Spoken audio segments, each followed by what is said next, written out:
A'udhu billahi minash shaitanir rajim. Bismillahir rahmanir rahim. Assalamu alaikum wa rahmatullahi wa barakatuhu. Peace be upon you, and welcome to this second part of the Sharia Intelligence course. As we said before, the course is divided into 4 parts. The first part and the second part deal with usulul fiqh. The third deals with the qawaid al-fiqhiyya, Islamic legal philosophy and maxims.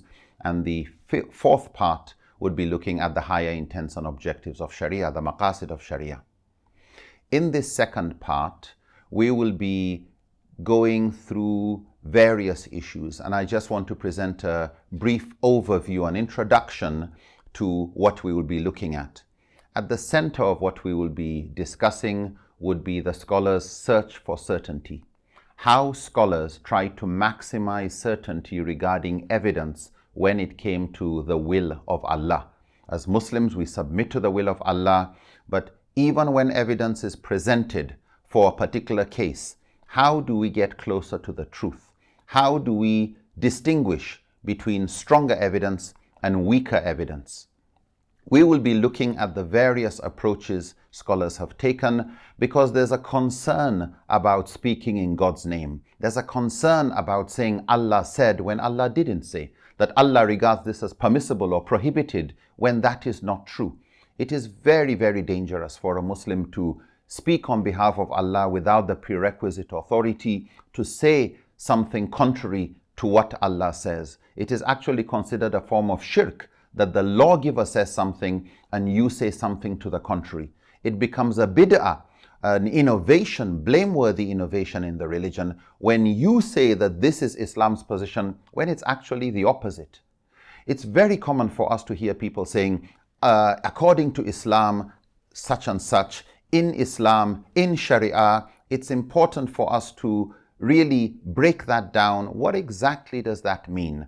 When we say according to Islam, do we mean according to Muslim scholars, a product of ijtihad, according to urf and custom that it may be valid, according to the Quran, according to the Sunnah?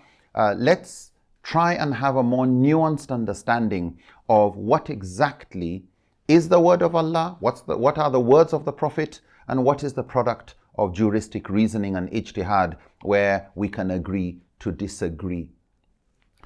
We will look at the use of certainty and the importance of searching, getting as close as possible to the truth, but also the dangers of assuming certainty when there isn't certainty. One of the most dangerous things we have found in modern times are Muslims who treat with a level of certainty issues where actually scholars differ.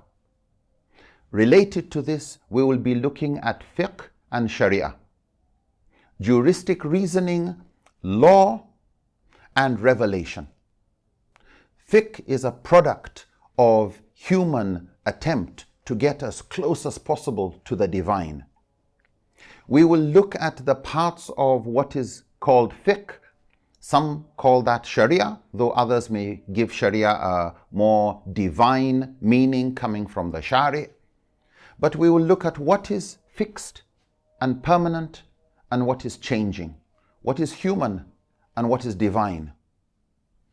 When it comes to determining truth, we will be looking at how scholars classify things into what they are certain about, that's categorical, definitive, no argument, no dissenting views, and what is presumptive, what is speculative, what is their degree of probability about. In other words, what are we certain beyond all reasonable doubt, and what is presumptuous when it comes to evidence. And here we will be looking at evidence from 2 angles. What they call the thubut or wurud, which is looking at the historical credibility, the reliability, the authenticity of the evidence. So we may be looking at something like the authenticity of the Quran, the authenticity of hadith, the credibility and integrity of ijma, or qiyas, or amal, or ra'i, or any of these other sources. So we will be looking at how certain are we regarding the credibility of this source. But even after you've agreed a source is credible, what does it mean? Are we certain that it only has one meaning and one implication? We will look at how scholars arrive at the final meaning of the text and whether they regard that meaning as definitive, certain, no doubt about it, beyond a shadow of doubt, this is what it means, or whether they still have disagreements and therefore look at their meanings as presumptive. So we will look at what the specialists describe as the thubut, whether it is qat'i or dhanni. In other words, we look at the authenticity and credibility of the source, whether it is qat'i, definitive, or whether it is dhanni, speculative or presumptive. We will also look at the meaning, what they call the dilala, the implication of the language of the text, the language of the source of evidence, and decide, is the implication definitive, only one meaning to the verses on this issue, or is it dhanni, there's a degree of speculation. We will also look at the way scholars understood and distinguished sunnah from seerah, the tradition of the Prophet that we are supposed to emulate, and the biography of the Prophet that was for historical reasons not part of what was prescribed.